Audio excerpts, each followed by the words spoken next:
Alright, y'all, today we're making the tier list that nobody else has the guts to make. We're ranking guns based on ownership reality. Not what works in a lab, not what's theoretically best, but what's actually good when you own it. Here's how we're ranking. S tier is default winners, the gun everyone recommends because they just work. All the way down to F tier, which is going to be meme guns that exist mainly for internet arguments. This is based on reliability, practicality, hype versus reality, and what the community actually thinks. 15 guns, brutal honesty, zero sugarcoating. Disagreement is expected and a little bit encouraged, so let's ride. The Beretta 1301 Tactical is fast, smooth, and absolutely dominates in competitions and tactical scenarios. This thing cycles faster than almost any other semi-auto shotgun on the market. The action's buttery, the recoil's manageable, and it's reliable, but, and this is a big but, it's more gun than most people need. If you're a competitive shooter or a serious tactical guy, the 1301 is incredible. But if you're just a regular person who wants a home defense shotgun, you're paying $1,200+ for features you'll never use. Like buying a Ferrari when you just need a truck to haul groceries. The 1301 is fantastic, don't get me wrong, but it's overkill for most folks. Your average homeowner doesn't need a competition-grade shotgun. A Mossberg 500 or 870 will do the job just fine for way less money. But if you want the best and you're willing to pay for it, 1301's hard to beat. High quality, reliable, and excellent, just not universal. If it fits your needs, it's a fantastic choice. If you're just a casual gun owner, you're overpaying. The 1301 earns its spot in A tier as a great shotgun with a minor trade-off of being more specialized and expensive than most people are gonna need. The Stevens Model 301 single shot is a single shot shotgun. Makes sense. One shell, one trigger pull. Then you gotta crack it open, eject the spent shell, load a new one, and close it, rinse and repeat. It's the slowest, most tedious shotgun experience you can have. One shot, one reload, zero fun. Now, to be fair, the Stevens 301 is dirt cheap, usually around $150, and it's a great way to get someone into shotgun shooting on a budget. If you're teaching a kid or you just need something for occasional trap shooting, it'll work. But as a home defense gun, as a primary shotgun, absolutely not. This thing is slow, awkward, and impractical for anything other than casual plinking. If someone breaks into your house and you got a single shot shotgun, you better make that one shot count, cause you ain't getting a second chance anytime soon. Your friends are gonna roast you if you show up with this to the range. Hey, nice single shot, bro. You trapping in 1885? It's a budget gun for people who can't afford anything better, and that's fine, but there are so many better options out there for just a little more money. Save up another $100 and get a Maverick 88. You'll thank me later. This belongs firmly in the E tier, as a bad decision where regret follows quickly and you learn your lesson after the first range trip. The Desert Eagle in 50 AE looks like absolutely, it looks bonkers, and it shoots hard. But let me explain why it's not as high as you might think. Is it cool? Yeah, nobody's saying it's not. And does it look like something out of an action movie? Well, yes. But is it practical? Not even a little bit. The Desert Eagle's a 5-pound hand cannon chambered in 50 caliber Action Express, which is a cartridge that basically exists to make your wrist hurt and your wallet cry. It's expensive to buy, over $2,000, expensive to shoot, and it's completely impractical for self-defense, carry, or anything other than flexing at the range. You bought this gun to be seen owning it, not because you needed it, and that's fine. There's nothing wrong with owning a cool gun just because it's cool, but let's not pretend here that the Desert Eagle is even a little bit practical. It's not. It's a range toy, a safe queen, conversation starter. You bought it for looks and clout, not function, and your friends know that. If you'd wanted something practical, you would have bought literally anything else. But you wanted the coolest looking hand cannon on earth, and the Deagle delivers on that promise. This lands in C tier as a questionable choice, bought for looks and flex appeal rather than any practical purpose. The Mossberg Maverick 88, previously mentioned, is cheap, usually around $200. It's dependable too, and it's got zero personality. It's the baseline, the default, this'll work, option. It's based on the Mossberg 500, which is a proven design, but it's made cheaper to hit a lower price point. The furniture's plastic instead of the wood here that you're normally used to. The safety's in a different spot, and the finish is just basic, but it works. It goes bang every time. It's reliable, and it'll last you years. The The Maverick 88's what you buy when you need a shotgun and you don't got a lot of money, but you know, it's not exciting, it's not special, but again, it is practical. You won't regret owning it, you just won't brag about it either. Your friends aren't going to be impressed when you show up with a Maverick 88, but they're also not going to roast you because it is a solid, reliable shotgun. If you want something with more features, save up and get a Mossberg 500 or an 870. But if you're on a budget, the Maverick 88 gets the job done without complaining. It is textbook B-tier material. Works as intended with no major flaws, just nothing exciting or special to make you want to show it off. The SIG Sauer P320 would be S-tier if not for the whole drop safety drama from a few years ago. Let's get that out of the way first. The early P320s had a drop safety issue where they could fire off if dropped at a certain angle. SIG did fix it with an upgraded trigger. If you got a newer model or sent yours in for the upgrade, it's fine. But that controversy knocked it down a peg in people's minds, and it's kind of hard to shake that reputation, even though the problem's been solved. That said, the P320 is an excellent pistol. The ergonomics are great, the trigger's fantastic, and the modularity is unmatched. You can swap grip modules, slides, and barrels to completely change the gun. You want a compact carry gun? Swap the grip. You want a full-size range gun? Swap the slide. It's like Lego for adults, except it shoots bullets. The P320 is also adopted by the U.S. military as the M17/M18, which is a huge endorsement. It's reliable, accurate, and modern. Modularity is super cool, but most people don't actually use it as much as they think they will. You buy different grip modules thinking you're going to swap them all the time, but then you just don't.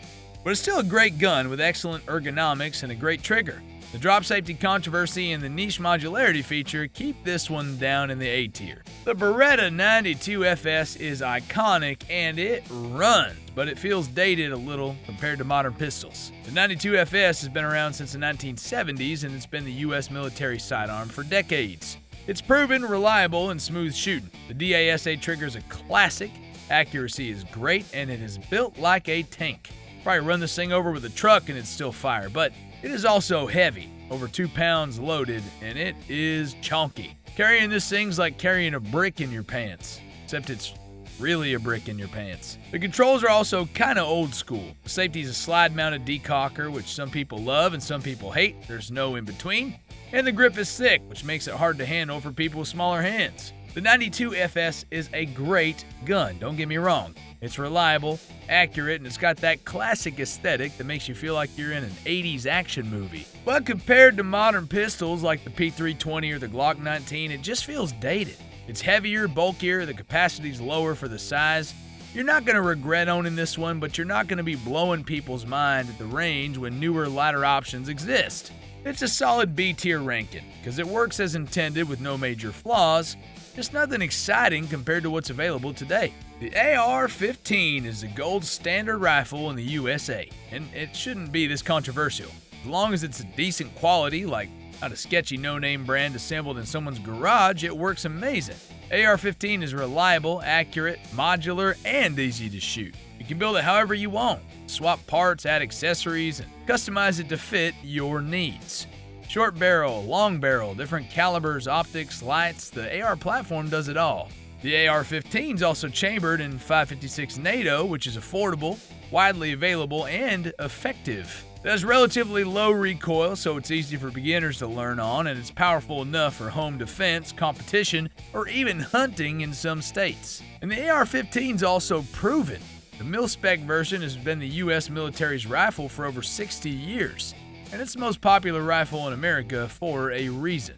It works. Millions of Americans own ARs, and they're not all wrong. Now, you can get a bad AR if you buy some sketchy $400 no-name brand with questionable quality control, but if you stick with reputable manufacturers, we're talking Aero Precision, BCM, Daniel Defense, even a quality PSA, you're getting a rifle that'll last.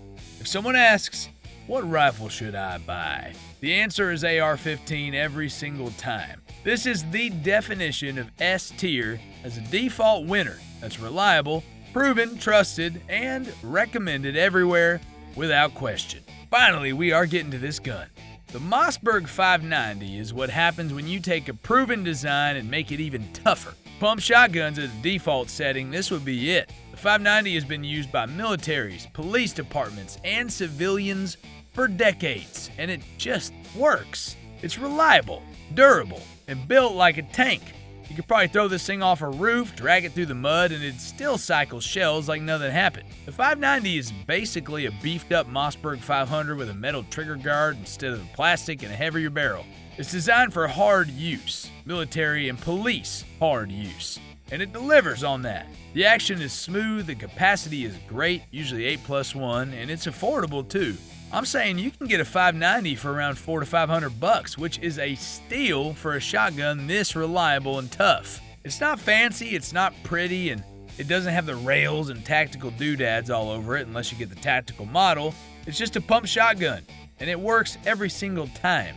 If someone asks, what shotgun should I buy for home defense? The answer is Mossberg 590 or a Remington 870, and there is no debate. These are the defaults. The proven winners, the guns that everyone recommends because they work.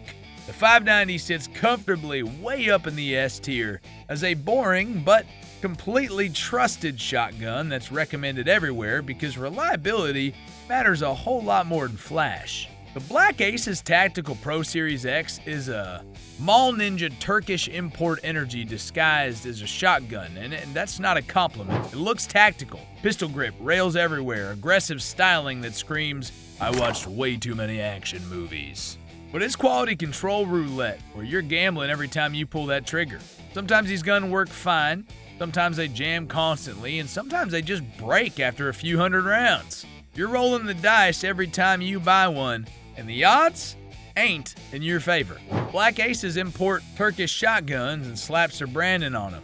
Turkish firearms are notorious for inconsistent quality. You might get a good one that runs fine, or you might get a lemon that jams every third shell, and for the price, usually around $300 to $400, you're better off just buying a Maverick 88 or saving up for a Mossberg 500 that'll actually work.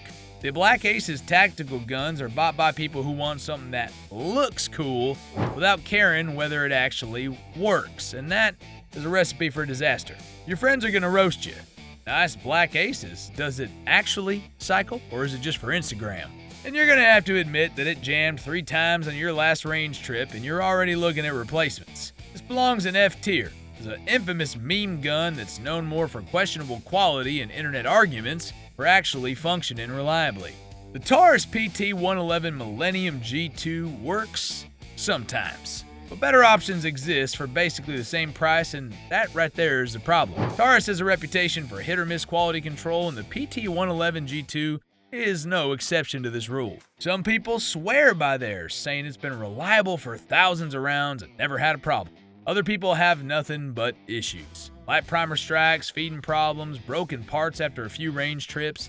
It's a lottery, and you're buying a ticket hoping that you get a good one. The PT-111 G2 is cheap, usually around $250, and it's got decent capacity for the size at 12 rounds, but the trigger's mediocre and mushy, the fit and finish are rough with visible tool marks, and you're taking a gamble on whether your specific gun will actually be reliable. For not that much more money, like $50 to $100 more, you can get a Ruger Security 9, Mechanic TP9, or even a used Glock, all of which are more reliable and have better quality control. So why gamble on a Taurus when you can spend slightly more and know you're gonna work?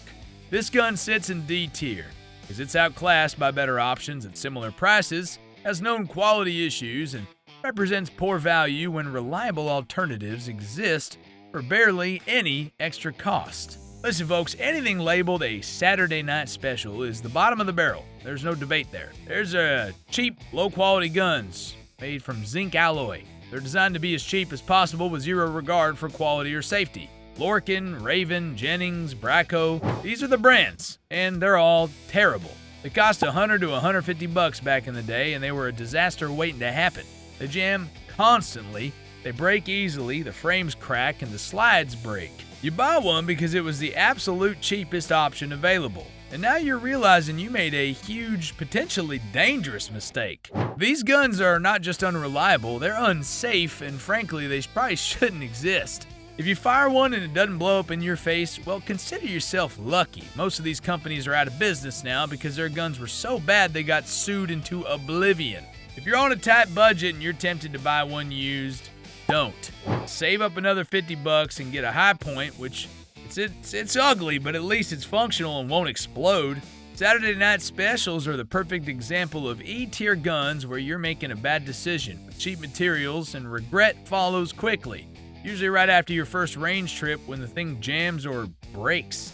Guys, the Glock 19 works. It just works, and it's always recommended.